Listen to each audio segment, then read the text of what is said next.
अस्सलाम वालेकुम नाज़रीन, welcome back to my YouTube channel. दोस्तों, आज की वीडियो में बात करेंगे शोबिज़ की सबसे खूबसूरत और खुशी भरे खबर के बारे में। जी हाँ, फातिमा फंदी और कंवर अरसलान के घर नन्ही परी की आमद हो गई है। फातिमा फंदी और कंवर अरसलान जो शोबिज़ के सबसे ज्यादा पसंद की जाने वाली जोड़ियों में से हैं। पहले ही 2 बेटों के वालिदैन हैं और अब अल्लाह ने इन्हें एक प्यारी सी बेटी से नवाजा है। फातिमा ने अपनी बेटी अज़नीरा की पैदाइश की खुशखबरी शेयर की तो पूरा सोशल मीडिया खुशी से भर गया। दोस्तों, जब नन्ही अंजीरा को पहली बार घर लाया गया तो मंजर देखने वाला था। कंवर अरसलान और दोनों बेटों ने अपनी नन्ही बहन के लिए एक खूबसूरत सरप्राइज तैयार किया हुआ था। घर को फूलों और गुब्बारों से सजाया गया और एक खास वेलकम बोर्ड भी लगाया गया था।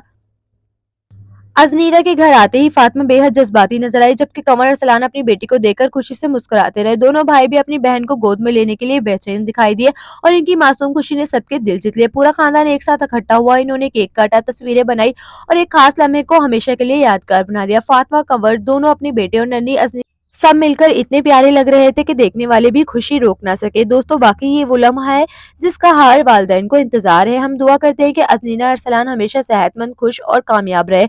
अगर आपको ये प्यारी वीडियो पसंद आई हो तो लाइक सब्सक्राइब जरूर करें और कमेंट्स में नन्ही अज़नीरा के लिए नेक ख्वाहिशात लिखना मत भूलिएगा।